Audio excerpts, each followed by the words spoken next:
actually be a better player when he does return to the court? I believe Kevin Durant will be a better player. And the strong reasoning that I'm going to say that Kevin Durant's going to be a better player, you got to realize this guy's a unicorn. He's all of 7 feet tall. He can shoot the basketball. Not just shoot. One of the greatest shooters, if not scorers, that we have ever seen from a talent perspective. And he's a dog. The reason I love it, Kevin Durant is a guy who's going to go out and get it. He's going to make play after play after play.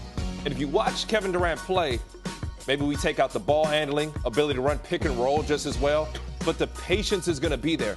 And KD at all of 7 feet, and trust me, I know he's listed at 6'9". When I talk to KD, me and him look eye to eye. This man hits more of the toughest, more contested shots. And if you talk to opponents, that's how he demoralizes guys. And understand this. When you sit out and you go through something just as devastating as an Achilles missing time, you grow as a man. You grow as an individual. He's going to have the opportunity to sit out and watch the NBA, watch guys play, and what's dangerous is a guy with the talent of Kevin Durant, even after an Achilles. Ladies and gentlemen, what I'm about to tell you needs no intros. It really doesn't need an introduction. I'm just going to flat out and say it. Ladies and gentlemen, welcome back to the Lewis Basketball Network. Welcome to my great, wonderful channel, at least in my mind. And I thank you guys for appreciating to take your wonderful Sunday evenings to watch my video, folks. And I got a special treat for you because you know why?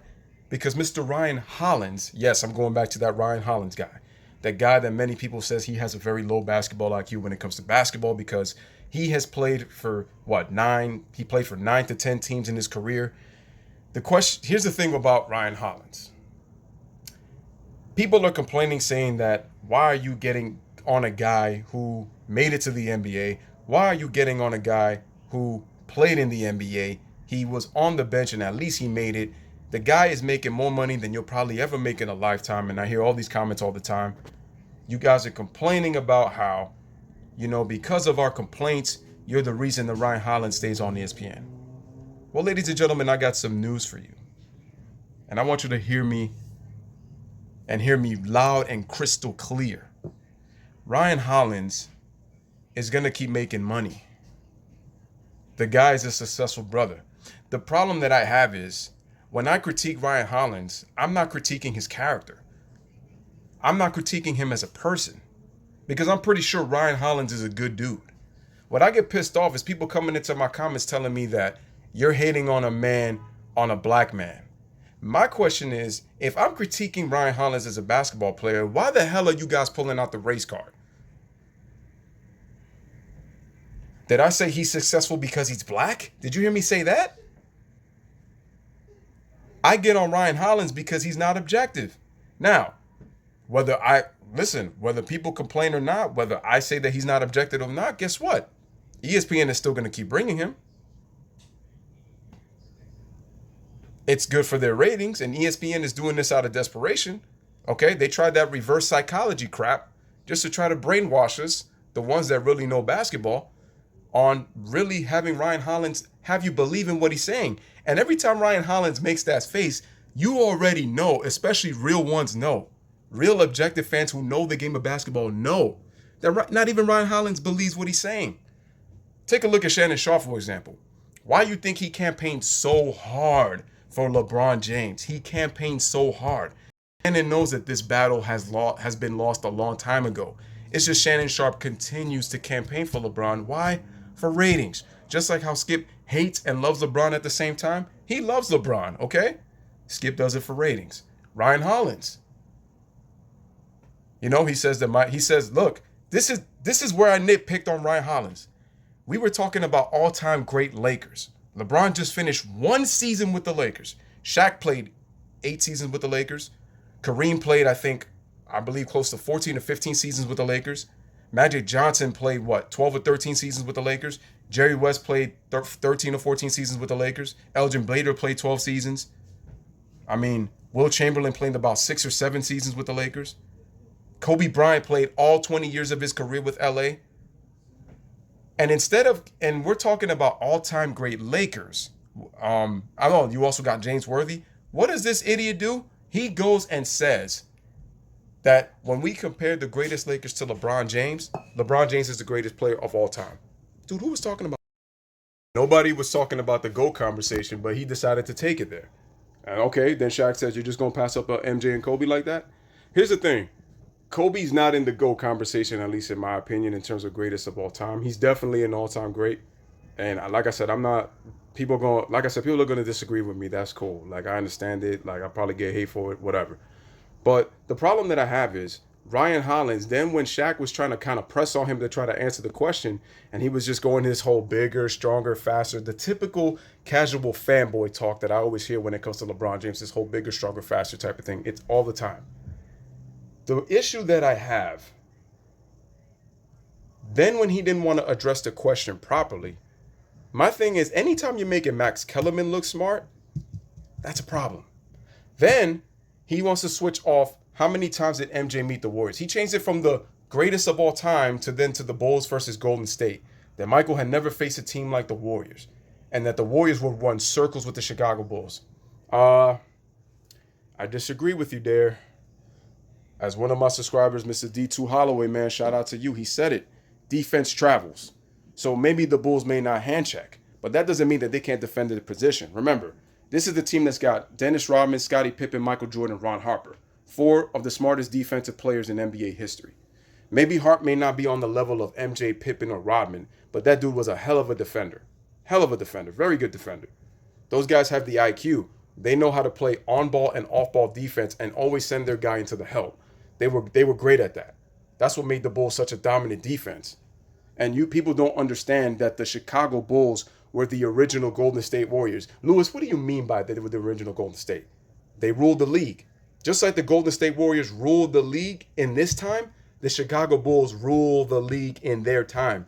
They were the original Golden State. Maybe not that explosive scoring offense that you see today with the league softer rules.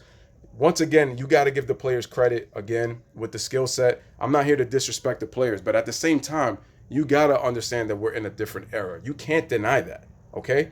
I'm telling you, with different rules, if the Warriors were to do what the Bulls what they were going to do in the Bulls time with the different rules, the Bulls would have probably had looked at it and say, we've never seen like this before, because they're going to look at it this way. Oh, we've played teams like that in the 90s before. Like, we've played up and down teams. The thing is, the Warriors play outside in because they don't have a dominant center. They don't play inside. They don't have an inside score. So that's why I'm just like, yo, the Bulls are going to run circles with that team. You have to understand something. Do you understand how versatile their defense is? They can put Dennis Rodman to put on Curry. They can put Scottie Pippen on Steph Curry. They can put Michael Jordan on Steph Curry. They can put Ron Harper on Steph Curry. And it's the same thing with Klay Thompson. They have versatile defenders that can guard multiple positions. That's why it's gonna be very hard for Golden State.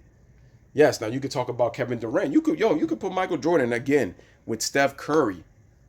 Again, you be physical with him, you can take him out of his game. With Kevin Durant, if you trash talk him and be physical with him as well, you can take him out of his game.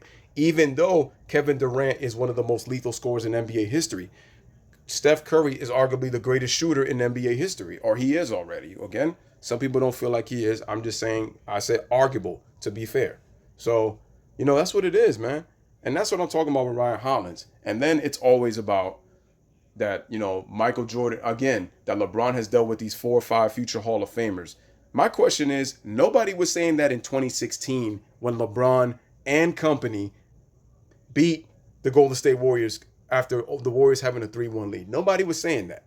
The minute that Kevin Durant joined the Golden State Warriors was when people were saying, oh, Steph is a future Hall of Famer, Klay Thompson's a future Hall of Famer, Draymond Green is a Hall of Famer. And they're the same people that bash Draymond Green and says he's overrated. Or they'll say Klay Thompson is not as good as he claims to be. So I'm going to ask you again, which one is it? And this is where then Ryan Hollins wants to try to double down and tries to overhype the Warriors by saying they got Steph, they got Klay. And that's the thing that I'm getting mad about. The Warriors had a great regular season. But let's be real, folks. Nobody was talking. People were already putting them in the conversation for greatest team of all time. And I'm like, they didn't win the championship. The Warriors lost 9 playoff games. That's just what I don't understand. So this is what I'm saying, that Ryan Hollins is overrating them so badly. That's why I continue to say that he spews nonsense out of his mouth. So even if I complain, that's not going to stop Ryan Hollins and ESPN from complaining. It's a good back and forth because it's not even going to stop people who are on YouTube again, talking about this, man. It's not. This is what the mainstream media does. So even if you guys are complaining about, oh, you're feeding into the media's hands, they're still going to keep doing it no matter what. Okay? And the thing is, if we really honestly stop talking and there's no viewers, don't you think ESPN is going to find a way to spice things up anyway? Because they know people are going to watch regardless. They're going to know they're going to watch regardless. So that's my thing, folks. And my thing is, but because it's Ryan Hollins and because we know that he really can't be objective. I mean, just the other day now, he went from LeBron James 27-8-8 to now LeBron James is not even the leader of the Los Angeles Lakers. Like, that's how far he went. And I'm just like, you were campaigning for LeBron James so much being the greatest player of all time. Now you're even saying that he's not even the leader of the Los Angeles Lakers when LeBron is the best player on the team. You do know that, right, Ryan? Now, I've already said that LeBron James is not a great leader, but, yo, he is the best player on the team. So, again, I'm going to give him the nod, at least for that instance, that he is the leader of the team. Even though I've said historically LeBron has not shown to be a great leader. And I've said that numerous times. I don't care what anybody says. It's the truth. It's honestly the truth. It's just, again, his fans never want to hear it. That's the problem. And before we get into this, this is not about Kobe Bryant. So leave Kobe out of this, because I know people are going to want to say, oh, but you didn't mention about Kobe this, Kobe that. This is about Ryan Hollins and his freaking out and his dumbass outtakes. That's what it is. Okay? Ryan Hollins could be on ESPN as long as ESPN keeps him.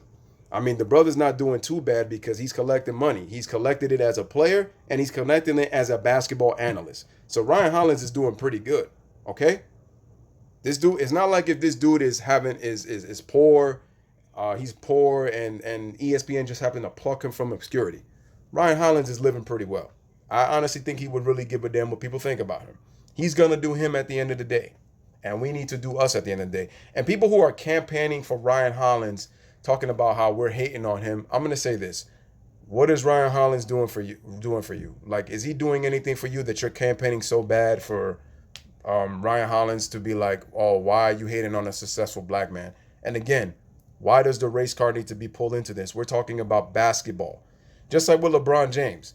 Don't you see how Shannon Sharp and Ryan Hollins and all these cats, Chris Broussard, Jason McIntyre, Colin Cowherd, Nick Wright, Chris Carter, they want to bring LeBron's off the court to try to boost his GOAT status of his on the court accomplishments, when his off the court cannot measure what he did on the court comparing to Michael Jordan. Michael has too many records in NBA history that LeBron will never break. And like I said, it's taken LeBron much longer to do what he's done. So that's what y'all need to understand about Ryan Hollins. Well, that's what y'all need to understand even about LeBron James too. And that's what I'm trying to say, man. Nobody's saying that LeBron ain't an all-time great. I've said this numerous times. Dude is top 10 in my book. I don't have him as top 5.